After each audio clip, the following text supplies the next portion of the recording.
Bonjour à tous, c'est Gaëtan. Aujourd'hui donc on va parler d'hypersensibilité et de comment arrêter de voir tout en noir et sortir des pensées négatives. Le fait de tout voir en noir et d'avoir des pensées négatives, c'est quelque chose d'assez fréquent chez les hypersensibles parce que bien souvent on a envie de l'intensité émotionnelle et on a souvent aussi beaucoup de pensées qui nous viennent à l'esprit et donc du coup on peut assez vite être débordé au niveau émotionnel et au niveau justement de ces pensées. Et lorsqu'on ne parvient pas du coup en quelque sorte à sortir tout ça, ça finit par s'accumuler et devenir un petit peu compliqué et ça peut engendrer le fait qu'on voit tout en noir. Dans cette vidéo, je vais essayer de vous donner 5 clés pour essayer de sortir de ces pensées négatives, d'essayer de casser un petit peu ce cycle-là pour arriver à être un petit peu plus calme, un petit peu mieux. Le premier conseil, c'est de garder à distance le négatif des autres. Parce que oui, en tant qu'hypersensible, souvent on est quand même assez empathique. C'est pas systématiquement le cas, mais c'est souvent le cas. On est en général des gens plutôt bienveillants. Et c'est vrai que du coup, naturellement, on a tendance à prendre le négatif des autres, la tristesse, la colère, etc. Et ça arrive que ça nous touche en fait, indirectement.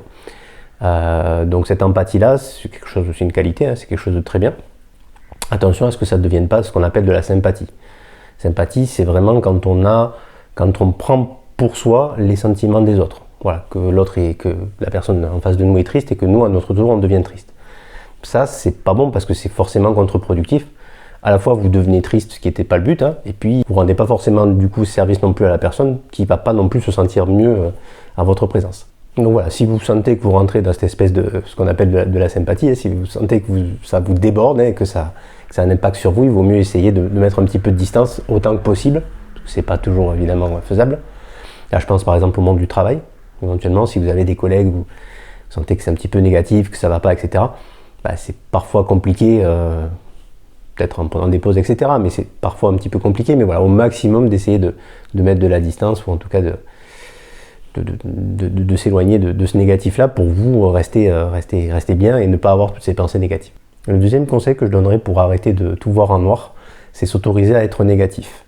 Ouais, ça paraît un peu étonnant de se dire ça, mais c'est effectivement quelque chose d'important. En fait, on est tous à un moment donné, on ne peut pas être tout le temps positif, ça n'existe pas, et on a forcément des moments où on est moins bien, où on est triste, etc. Donc c'est quelque chose d'assez naturel. Il ne faut pas avoir honte de ça, il ne faut pas culpabiliser de ça. C'est quelque chose aussi de naturel, donc il ne faut pas se rendre coupable, en tout cas essayer de ne pas se rendre coupable de ça, même si c'est vrai que c'est pas évident, forcément, quand on n'en a pas l'habitude. Mais en tout cas, voilà, s'autoriser à être négatif, c'est vraiment important. Pourquoi ? Parce que ça nous aide à sortir de ce que j'appelle le mode survie. Je ne sais pas si ça vous parle, j'imagine que oui. Alors peut-être pas avec ces mots-là, mais vous savez, c'est le mode le moindre chose nous demande des efforts parce qu'on est fatigué, parce que ça nous coûte au niveau énergie, etc. Sur des périodes où on dort mal. Et le fait de s'autoriser à être négatif, c'est un peu contre-intuitif, mais ça permet de tout sortir. Dire non éventuellement à ce qui ne nous convient pas, ce que je disais tout à l'heure. Et ça nous aide du coup à petit à petit sortir de ce mode-là. S'autoriser à être négatif, c'est aussi éviter le piège de la fuite. Un des premiers réflexes qu'on peut avoir tous, c'est justement cette fuite. Cette fuite qui peut se faire via différents moyens de réconfort, suivant les personnes. Ce qu'on remarque, c'est que très souvent, c'est l'utilisation du portable pour beaucoup de gens. Vous savez, le fait de scroller sur le portable, sur les réseaux sociaux. Après, ça peut être n'importe quel type d'occupation qui peut mener à l'addiction. Ça peut être le fait de manger sucré, ça peut être l'alcool, le tabac, la drogue. Puis des addictions peut-être auxquelles on ne pense pas forcément, par exemple les jeux vidéo, les jeux d'argent, les choses comme ça. En tout cas, tout ce qui vient en quelque sorte anesthésier. Voilà, anesthésier ce qu'on ressent, nous permet de fuir, de ne plus penser à ce qu'on ressent. Ça, pourquoi c'est pas bon ? Parce qu'en fait, le problème, il disparaît pas pour autant, et nos émotions non plus.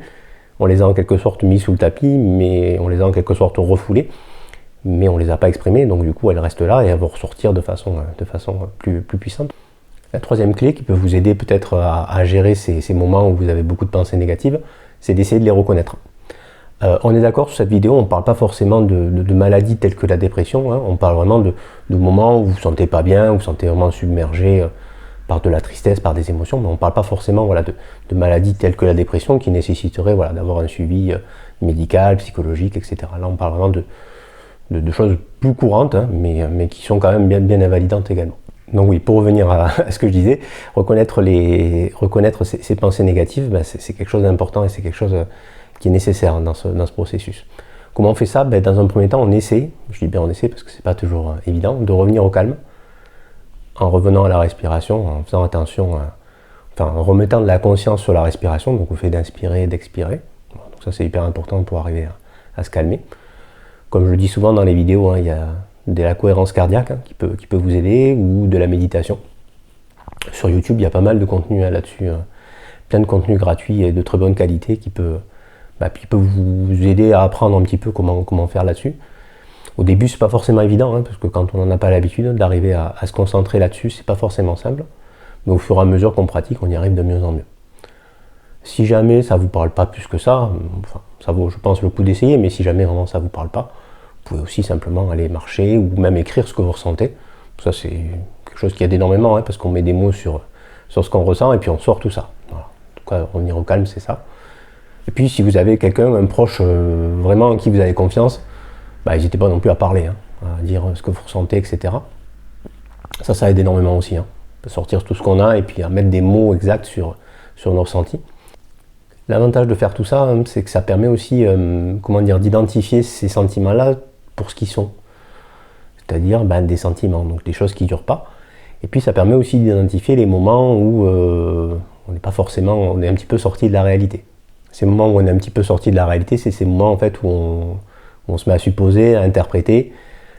Souvent, ça se traduit de différentes façons. Soit effectivement, on fait des prédictions négatives sur l'avenir. On se dit, ce qui va se passer, ça va être forcément catastrophique. Je sais pas moi, il va m'arriver ça, et ça va être nul.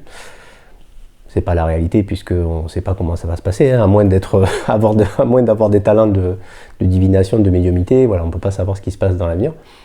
Donc c'est forcément pas la réalité. Mais c'est bien d'identifier qu'on est sorti de la réalité et qu'on n'est plus dans le vrai. Il y a aussi le fait de s'auto-critiquer, de parler de soi de façon sévère. Genre, il faut que je fasse ça et je dois y arriver, sinon je suis nul. En gros, c'est ça. Voilà, donc ça c'est pareil, c'est pas la réalité. Et c'est une façon de se faire du mal. Donc le fait d'identifier qu'on dit ça, déjà, c'est bien. Ça permet de se rendre compte que c'est pas bon et qu'on est sorti de la réalité, puisque c'est pas la réalité objective. Et puis le troisième que je pourrais citer, c'est le fait de généraliser de façon excessive, donc de dire ça se passe toujours comme ça, à chaque fois c'est pareil, à chaque fois j'échoue, voilà. C'est pareil, c'est excessif, c'est pas la réalité parce qu'il y a forcément des moments où on réussit. Voilà. Identifier peut-être ces trois trucs-là, généralisation, prédiction, etc. Et d'arriver à se dire ces trucs-là, en fait, c'est des petites choses que je viens de citer, c'est pas la réalité en fait. Je suis en train de sortir de la réalité, je suis en train de supposer ou d'avoir des choses qui sont plus du tout objectives. Et donc, là je me dis, en fait, là c'est une pensée négative, c'est pas moi. Et du coup, ça va m'aider derrière à en sortir. Et justement, je viens de commencer d'en parler, j'ai un peu spoilé le point numéro 4, c'est le fait le point numéro 4, c'est le fait de questionner ces schémas. Voilà. Se dire effectivement que parfois on a tendance à répéter aussi les mêmes schémas, il faut commencer effectivement à essayer de questionner ça, de se dire en fait pourquoi. Quitte à se faire aider par un professionnel si effectivement on en ressent le besoin. Alors comment on questionne ces schémas ? Le fait d'écrire, comme je disais tout à l'heure, ça aide énormément à y voir plus clair, à savoir un petit peu ce qui se joue dans notre tête, parce que quelquefois, vous le savez en tant qu'hypersensible, quelquefois c'est un peu confus. On a tout un tas de sentiments qui se mélangent, donc ça permet d'y voir plus clair. Et puis ce qui peut aider, moi je trouve que c'est un bon conseil, c'est de s'imaginer, d'imaginer ce qui nous arrive et de s'imaginer en quelque sorte en étant notre meilleur ami. Comme si notre meilleur ami allait nous conseiller, quoi.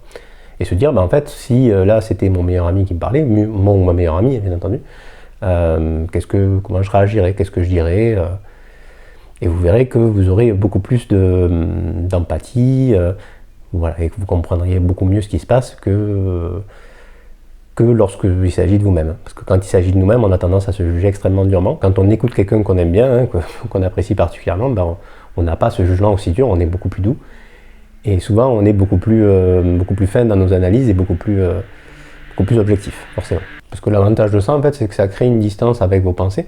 Et donc, ça évite que vous pensiez des choses mauvaises de vous. En tout cas, de façon beaucoup moins évidente que ce que ça peut être habituellement.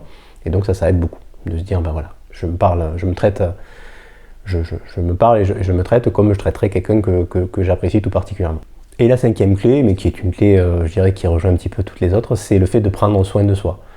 C'est un conseil qui paraît bateau comme ça, mais qui est vraiment essentiel. Prendre soin de soi, ça passe par plein de choses, donc j'en ai parlé tout à l'heure, hein, pour le retour au calme notamment, la cohérence cardiaque, la méditation, toutes ces choses qui peuvent vous aider. Mais ça peut, et c'est souvent le fait de faire des activités qui nous font du bien. C'est un point qu'on néglige souvent, hein, et dont on a tendance à se rappeler justement quand ça va plus trop, hein, et qu'on s'est dit, ah ben voilà, ça va plus trop, et puis comme par hasard, souvent ça coïncide avec des périodes où on a arrêté l'activité qu'on aimait. Je remarque ça, moi, dans mon entourage, c'est quelque chose d'assez courant, et même pour moi. Hein. Je sais pas, les personnes qui étaient habituées à faire de la gymnastique toutes les semaines ou telle activité. Et puis, voilà, parce qu'on n'a plus le temps, parce qu'au niveau planning, on s'est laissé un petit peu déborder, ben, on ne le fait plus. Professionnellement, ça se passe peut-être moins bien, ou sur d'autres plans, etc. Et on finit qu'on est fatigué, qu'on est totalement submergé. Et on se dit à ce moment-là, bah ouais, ça serait bien que je reprenne mon activité. Mon activité qui me faisait du bien, etc. Et donc oui, donc c'est là qu'on revient sur le fait de prendre soin de soi et se rendre compte que c'est important. Donc si effectivement on peut essayer de garder ces activités-là régulières, de façon régulière justement, ça aide justement à éviter de se retrouver totalement submergé, ou en tout cas ça limite un petit peu les dégâts. Et si par contre on constate qu'on n'a pas ça, c'est bien de le réintroduire. Activité, donc peut être une activité artistique, hein. Ça aide énormément parce que ça permet de sortir tout ce qu'on ressent. Mais ça peut être aussi une activité pas du tout artistique. Hein. Si le fait de faire de la cuisine vous fait du bien, par exemple, voilà, faites-le, quoi. Voilà. En tout cas, faites quelque chose qui vous plaît, qui vous fait sentir vivant, qui vous permet aussi de rencontrer du monde. Ça peut être pas mal aussi d'avoir une activité régulière avec d'autres personnes qui aiment la même chose que vous. Comme ça crée du lien et puis ça vous permet de vous sentir mieux. Ça aide à pas ressasser hein, les mêmes choses et à sortir de ça et à se sentir bien. On peut même imaginer que vous fassiez une espèce de to-do list. Alors, pas les to-do list, les choses à faire, mais les to-do dans le sens douceur, hein, de choses que vous aimez faire. Hein. Alors, vous pouvez commencer par prendre une feuille de papier et lister les activités que vous aimez bien. Ça peut être des choses banales, hein, vous baladez à tel endroit, voilà. Pas besoin d'aller chercher des choses extrêmement élaborées. Et puis, voilà, sur les moments où vous voyez que vous êtes un petit peu submergé, où vous voyez que ça ne va pas, n'hésitez pas à reprendre cette liste et vous dire, tiens, là, dans cette liste-là, qu'est-ce que j'aimerais faire aujourd'hui, là, qu'est-ce qui pourrait me faire du bien ce soir ou ce dimanche, etc. Et voilà. Et ça vous permet, vous, d'avoir ce truc-là qui est déjà prêt, hein, de choses que vous savez que vous aimez, puis d'aller piocher dedans et savoir que, de toute façon, ça vous fera du bien. Ça vous fera du bien une fois que vous l'avez refait. Et puis faire des choses qu'on aime, c'est aussi une bonne façon de se reposer. C'est-à-dire, souvent, se reposer, on dit que c'est dormir. Alors, bien sûr, c'est le cas, hein, surtout quand on est en manque de sommeil. Mais se reposer, c'est aussi souvent faire des activités qui nous font du bien, des activités calmes qui nous font du bien. Hein. Même certains font du sport, et le fait de faire du sport, ça les repose. Bon, voilà, c'est pas forcément mon cas, mais voilà, en tout cas, pour les sportifs, peut-être que ça vous parle. Mais en tout cas, voilà, c'est aussi ça, prendre soin de soi, hein, c'est faire des choses qui nous plaisent, et c'est aussi une façon de se reposer. Voilà, écoutez, j'espère que cette vidéo vous aura aidé, vous aura plu. N'hésitez pas donc à retrouver sur le site Loin de Dépression, vous avez l'article qui traite de ce sujet-là, de façon un petit peu plus complète encore que la vidéo. Vous l'avez également dans la description de la vidéo. En dessous de la vidéo, vous avez un petit plus, il y a marqué plus en fait, hein, sur lequel vous pouvez cliquer et vous pouvez avoir le lien vers cet article. N'hésitez pas à mettre un j'aime si jamais la vidéo vous a plu, et puis à vous abonner si vous voulez voir les prochaines. Merci.